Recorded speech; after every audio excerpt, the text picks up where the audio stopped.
వారంతా మంచినీరు తాగటానికి పోరాటం కూడా చేస్తున్నారు. ఫన్నీగా అనిపిస్తుంది కదా. ట్యాప్ తిప్పగానే నీళ్ళు వచ్చేస్తాయి. బయటికి వెళ్తే 20 రూపాయలు పెడితే లీటర్ వాటర్ బాటిల్ వచ్చేస్తుంది. దానికి పోరాటాలు ఆరాటాలు ఎందుకు అంటారా? కానీ మేం చెప్పింది నిజం. దేశానికి స్వాతంత్రం వచ్చి 75 ఏళ్లు దాటింది. కానీ ఇప్పటికీ అభివృద్ధికి నోచుకోని గ్రామాలు ఎన్నో. కనీసం తాగునీరు లేక ఇక్కట్లు పడే గ్రామాలు ఇంకా ఉన్నాయి. ఓట్ల ఆరాటం తప్ప తమ ప్లాట్లను పట్టించుకున్న నాథుడే లేడనే ప్రజలు ఇంకా ఉన్నారు. మేం ఇప్పుడు మీకు అలాంటి ఊరినే చూపించబోతున్నాం. రామరావు జిల్లా అనంతగిరి మండలం చినకోనలి అనే ఒక చిన్న గిరిశిఖర గ్రామంలో ఉన్నాను. ఇక్కడ ప్రకృతి అందాలను చూస్తే ఒక్కసారిగా ఎవరైనా సరే మైమరిచిపోవాల్సిందే.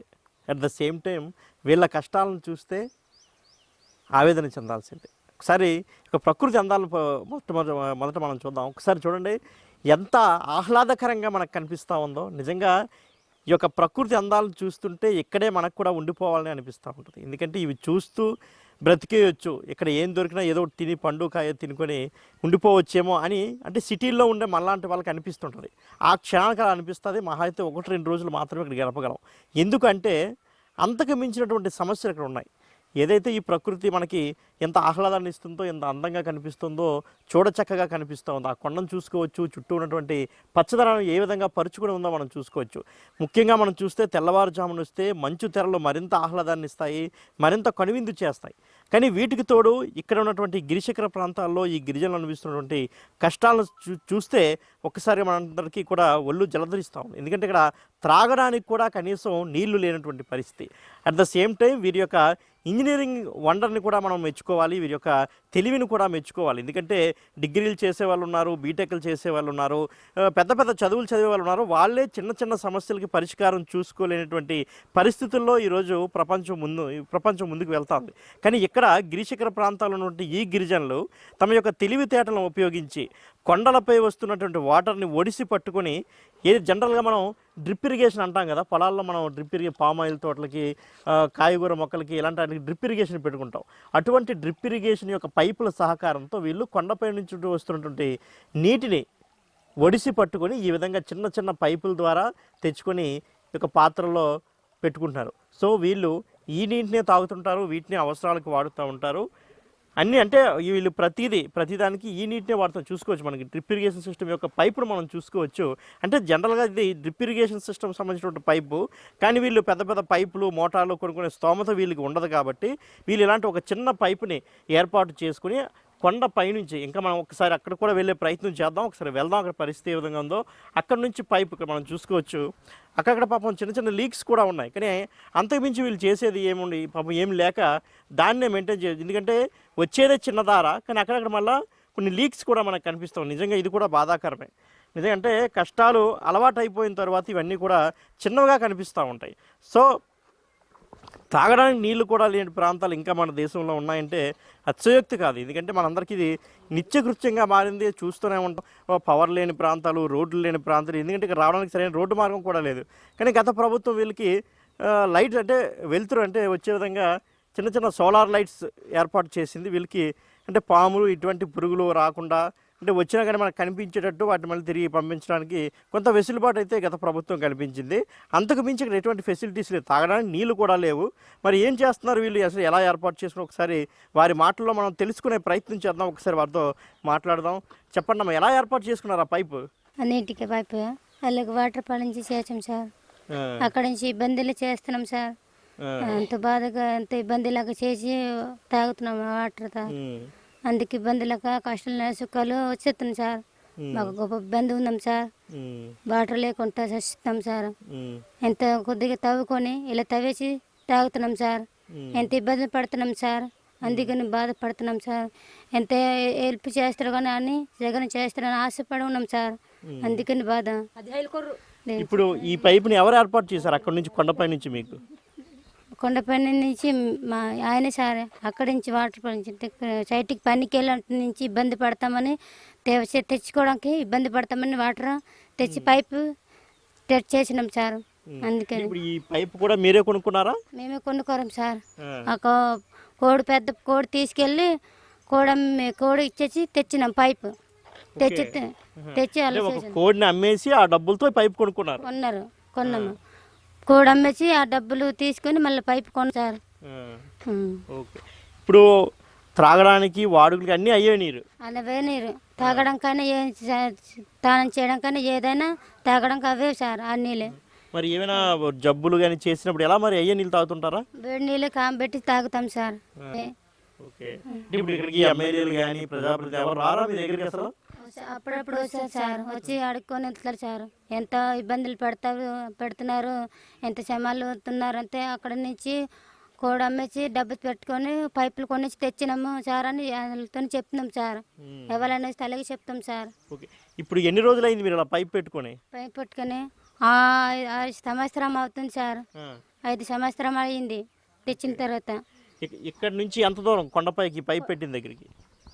కొండ ఇంకా వెళ్ళాలి సార్, 2 కిలోమీటర్ ఉంటుంది సార్ వెళ్ళడానికి. అయితే ఇక ఇబ్బంది వెళ్ళి బాగా చేస్తే అప్పుడు నీళ్ళు వస్తాయి, బాగా చేయకపోతే నీళ్ళు రావు సార్. అంత తవ్వాలి సార్, అంత ఇబ్బందులు ఉంటాం సార్. ఈ చుట్టుపక్కల గ్రామాల్లో మొత్తం ఎంతమంది? సుమారు 100 పై ఉంటారా మీరు? అందరూ ఉంటాం సార్. అందరికైనా పైపులే, అల్ల బావులకు కూడా అక్కలకి కూడా అందరం అదే పైపులు తారించి తాగుతున్నాం సార్ అందరు కూడా కలిసి. అంటే ఇప్పుడు ఈ పైన ఉన్న గ్రామాలు కానీ అటువైపు ఉన్న గ్రామం అందరికీ ఇదే ఆధారం? అదే ఆధారం సార్. మొత్తం అదే సార్. మొత్తంగా పైపులు తెచ్చి అన్ని తెచ్చి తాగుతాం సార్ నీటిలో. సో ఇది చూసారా, ఒక కోడి పుంజిని అమ్మి ఆ వచ్చిన డబ్బులతో ఒక పైప్ కొనుక్కొని దాన్ని ఆ కొండ నుంచి ఒక దగ్గర వేసుకొని నీళ్లు తెప్పించుకున్న పరిస్థితి చెప్తున్నారు. అమ్మ ఎలా మా పిల్లలు చదివించాలన్నా మరి స్కూల్లో ఎలా పరిస్థితి ఇక్కడ చెప్పండి. మీ భాష రాదు, పిల్లలు స్కూల్కి వెళ్తారా? వెళ్తున్నారు. ఎక్కడ స్కూల్కి వెళ్తున్నారు? ఎంత దూరం ఉంటుంది ఇక్కడ నుంచి? కిలోమీటర్ దూరం ఉంటుంది. నడిచే వెళ్తారు? నడిచే వెళ్తారు. నడిచి వెళ్ళడానికైనా నడిచే రావడానికి నడిచే వస్తుంది. ఎవరైనా వస్తారా మీ దగ్గరికి? మీకు ఏమైనా ఇబ్బంది ఉందా? మీకు ఏమైనా కావాలనడానికి ఎవరైనా వస్తారా? ఎమ్మెల్యేలు కానీ ఇలాంటి వారు ఎవరైనా? రారండి. ఎవరు రారు.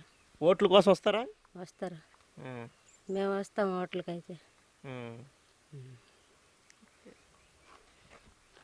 సో ఇది మరోవైపు ఒకసారి మనం చూసుకుంటే వారి ఇల్లులో ఒకసారి చూసుకోవచ్చు. వారి యొక్క జీవన విధానంకి ఇదే మనకి సరైనటువంటి ఎగ్జాంపుల్.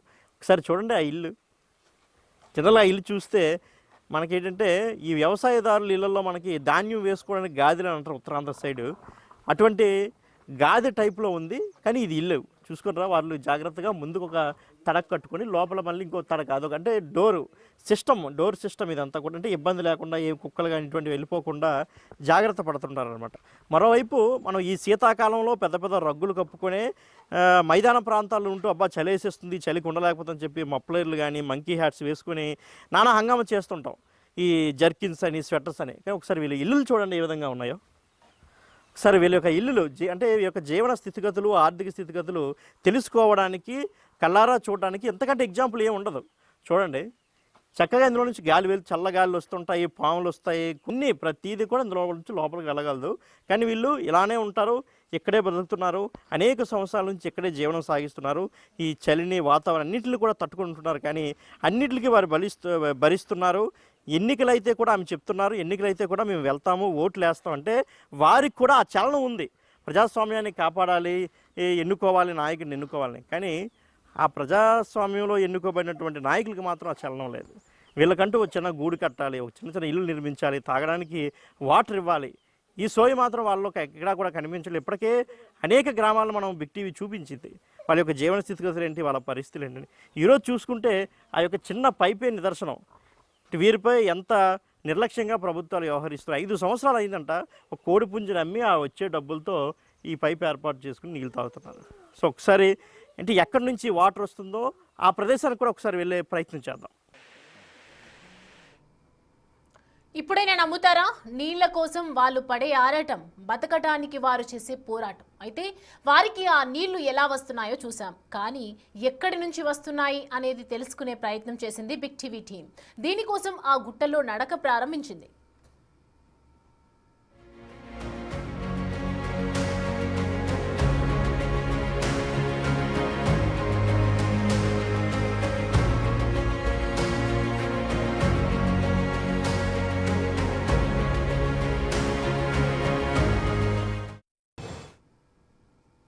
అలా నడుస్తూ నడుస్తూ వెళ్ళగా చివరికి కనిపించింది ఆ కొండల్లో నుంచి జాలవారుతున్న జలధార.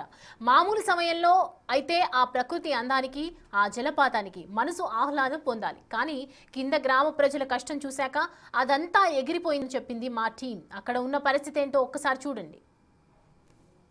ఏదైతే ఈ గిరిజనులు ఈ డ్రిప్ ఇరిగేషన్ అనే పైపు ద్వారా వాటర్ తమ ఇళ్లలోకి తీసుకెళ్ళగలుగుతున్నారంటే దానికి కారణం ఈ కొండపై వస్తున్నటువంటి వాటరు. ఈ వాటర్కి ఎక్కడైతే ఎక్కువగా వాటర్ ప్రవాహం ఉందో, ఎక్కడైతే వాటర్ ఫ్లో ఉందో అక్కడ ఈ ప్లాస్టిక్ పైప్ని అమర్చుకున్నారు. సో చూసుకోవచ్చు, ఈ ప్లాస్టిక్ పైపు మనం ఎత్తి చూడొచ్చు. ఈ ప్లాస్టిక్ అంటే ఆ వస్తున్న ఫ్లో ఈ ప్లాస్టిక్ పైపు గుండా వస్తుంది నీరు వచ్చి. ఇక్కడ మనం చూసుకోవచ్చు ఒక వాటర్ బాటిల్ని అటు బ్యాక్ సైడ్ కూడా కట్ చేశారు, ఫ్రంట్ క్యాప్ దగ్గర కూడా హోల్స్ పెట్టి అందులో నుంచి ఈ డ్రిప్ ఇరిగేషన్ పైప్ పెట్టి ఈ యొక్క ప్లాస్టిక్ పైప్కి దీన్ని గట్టిగా ఈ యొక్క బాటిల్ని, అంటే ఎందుకంటే వస్తున్న వాటర్ ఫోర్స్కి ఈ బాటిల్ ముందుకెళ్ళే అవకాశం ఉంటుంది కాబట్టి దీన్ని తాడుతో గట్టిగా కట్టారన్నమాట. సో కట్టేసి ఉంచారు. ప్రస్తుతానికి మనకి వాటర్ అంటే వాళ్ళకి వస్తున్న వాటర్ సో ఎలాగే వెళ్తుంది, ఏదైతే ఈ పైపు కనిపిస్తుందో మనకి ఈ పైపు ద్వారా అక్కడ వాళ్ళ ఇంటి వరకు కూడా ఈ నీరు వెళ్తుంది. ఏదైతే మొత్తం ఈ చుట్టుపక్కల మనం ఇప్పుడు చూసినటువంటి ఇల్లులు మాత్రమే కాకుండా చుట్టుపక్కల ఏ అయితే గిరిజనులు నివసిస్తున్నారో అన్ని ప్రాంతాలకు కూడా ఇదే మాదిరి నీరు వెళ్తుంది. ఇది ఒక 4-5 ఇల్లు, ఒక 10 ఇల్లు ఉన్నటువంటి గ్రామానికి సంబంధించినటువంటి ఒక పైపు. అదేవిధంగా మరొక పైప్ మనం అక్కడ చూసుకోవచ్చు. అక్కడ మనకు కనిపిస్తూ ఉంది మరొక డ్రిప్ ఇరిగేషన్ పైపు. ఆ పైప్ అంటే మరొక ప్లేస్లో కనెక్షన్, అంటే ఇటువంటి ఏదైతే మనం ఇప్పుడు చూస్తున్నామో ఇటువంటి పైపు పెట్టుకొని వాళ్ళ ఇళ్లలోకి నీటిని ఆ విధంగా మళ్లించుకుంటున్నారు అనమాట. సో ఒక్కసారి మనం చూడొచ్చు వీరి యొక్క ఆలోచన విధానానికి ఒకసారిగా మనందరం కూడా హ్యాట్స్ ఆఫ్ అనొచ్చు. ఎందుకంటే కొండలపై నుంచి వస్తున్నటువంటి ఆ వాటర్ని ఏ విధంగా సద్వినియోగం చేసి ఈరోజు మనం చూస్తున్నాం. పైనుంచి గంగా, గోదావరి, కృష్ణ ఈ నదుల నుంచి వస్తున్న వాటర్ని ఏ విధంగా ఒడిసి పట్టుకోవాలో అర్థం కాక దానికి రాజకీయాలు ఎక్కువైపోయి ఎక్కడా ప్రాజెక్టులు సరిగా కట్టక వాటిని మనం సముద్రం పాలు చేస్తున్నాం. బంగాళాఖాతంలోకి వెళ్ళిపోతే ఆ నీరన్నీ కూడా. కానీ ఇక్కడ గ్రామీణ ప్రజలు మాత్రం ఆ నీరు వృధా అయిపోతుండడం చూసి తమకు నీరు లేకపోవడం ఆలోచించి ఈ యొక్క పైపు పెట్టుకొని దానికి ఈ విధంగా bottle coffee drip irrigation pipe పెట్టుకొని మరీ పెద్ద పైపులు అయితే ఫ్లో సరిపోతుందో లేదో, ఎందుకంటే చిన్న ఫ్లో వస్తుంది కదా, చిన్న ఫ్లో వస్తుంది కాబట్టి దానికి సరిగ్గా సరిపోతుందనే ఆలోచనతో వీళ్ళందరూ కూడా ఈ యొక్క చిన్న పైప్ని ఏర్పాటు చేసుకుని దానికి చిన్న డ్రిప్ ఇరిగేషన్ పైప్ పెట్టి, ఎందుకంటే దీనికైతే ఈ ఫ్లో కరెక్ట్గా సరిపోతుంది, ఈ ఫ్లో అంతా కూడా చక్కగా ఇంటికి వెళ్తుంది. అదే ఒక పెద్ద సైజు పైప్ పెడితే ఫ్లో సరిపోకపోవచ్చు, వాటర్ మధ్యలోనే ఆగిపోయే ప్రమాదం ఉంది. కాబట్టి తెలివిగా ఆలోచించి ఒక చిన్న పైపుని పెట్టుకుని వీళ్ళందరూ కూడా ఈ విధంగా నీటి సదుపాయాన్ని పొందుతున్న పరిస్థితి. సో ప్రభుత్వాలు ఒకసారి ఆలోచించాలి, ఇటువంటి వారికి ఏ విధంగా నీటి సదుపాయం కల్పించాలి, పర్యాటకంగా ఇటువంటి ప్రాంతాలు ఏ విధంగా, ఎందుకంటే ఎంతో స్కోప్ ఉన్నటువంటి ప్రాంతాలు ఇవన్నీ కూడా. సో పర్యాటకంగా అటు పవన్ కళ్యాణ్ కూడా గతంలో పార్వతీపురం మన్యం జిల్లా కావచ్చు, అల్లూరు సీతారామరాజు జిల్లాలో పర్యటనలో ఇక్కడ పర్యాటకానికి ఎంతో స్కోప్ ఉంది, సినిమా షూటింగ్లకి ఎంతో స్కోప్ ఉంది కాబట్టి వాటిని వినియోగించుకోవాలని కూడా చెప్పారు. సో ఆ విధంగా ప్రభుత్వం ముందుకు వెళ్ళాలి, ఈ విధమైన ఆలోచన చేయాలి. అటు గిరిజనులకి మౌలిక సదుపాయాలు కల్పించాలి, మరోవైపు టూరిజం కూడా డెవలప్ చేయాలి. సో ప్రభుత్వాలు ముఖ్యంగా ఈ గిరిజన గ్రామాల్లో నివసిస్తున్న గిరిజనులందరికీ కూడా మౌలిక సదుపాయాలపై ముందుగా దృష్టి సారించాలి. ఎందుకంటే పాపం ఈ డ్రిప్ ఇరిగేషన్ పైపులు వేసుకోవడానికి కూడా వాళ్ళ దగ్గర డబ్బులు లేకపోతే ఆమె చాలా క్లియర్గా చెప్పారు, ఇంట్లో కోడి ఉంటే ఆ కోడిని సంతకు తీసుకెళ్ళి ఇక్కడ మనకి మెంటాడ కావచ్చు, గజపతి నగరం ఆ సంతలకు తీసుకెళ్ళి అక్కడ కోడిని అమ్మేసి ఈ పైపులు కొనుక్కొచ్చి ఇక్కడ నుంచి వాటర్ లాక్కుంటున్నామని. నిజంగా ఎంత బాధాకరమైన విషయం ఒకసారి ఆలోచించాలి. ఏదో అమ్ముకుని 4 డబ్బులు వస్తే 4 బియ్యం గింజలు కొనుక్కొని ఇంటిలో పాది బతుకుతాం అనుకున్నటువంటి ఆ కోడిని ఆ విధంగా అమ్ముకొని ఒక పైపులు వేసుకొని వాళ్ళే అన్నీ క్రియేట్ చేసుకోవచ్చు. కేవలం ఇట్లు మాత్రమే ప్రభుత్వాలకి రాజకీయ పార్టీలకు వేస్తున్నారు, కానీ మిగతావన్నీ కూడా వాళ్ళే సమకూర్చుకుంటున్నారు. వాళ్ళ ఇల్లులు చూసాం ఏ విధంగా ఉన్నాయో. సో ఒకసారి ప్రభుత్వాలు ఆలోచించాలి, ఇటువంటి వారిపై కాస్త దృష్టి సారిస్తే వాళ్ళందరికీ కూడా మంచి మౌలిక సదుపాయాలు కావచ్చు, మంచి చిన్న ఇల్లులు కూడా కట్టించే అవకాశం కూడా చాలా స్పష్టంగా కనిపిస్తాం. కెమెరామెన్ హరీష్తో శివశంకర్, బిగ్ టీవీ, అల్లూరు సీతారామరాజు జిల్లా నుంచి. మరోసారి చెప్తున్నాం, ఆ ఊరి పేరు చినకొనేల. ఆ ఊరు ఉన్నది అల్లూరు సీతారామరాజు జిల్లా. ప్రభుత్వ పెద్దలు, అధికారులు ఇప్పటికైనా ఈ ప్రాంతంపై కాస్త జారి చూపించండి. వారికి సురక్షిత నీటిని ఉండేందుకు ఓ మంచి ఇంటిని ఏర్పాటు చేయటం, మన సంక్షేమ పథకాల కోసం కోట్లు ఖర్చు చేస్తున్నాం, ఆ లబ్ధి ఏదో వారికి కూడా అందేలా చేయాలన్నది మా కోరిక.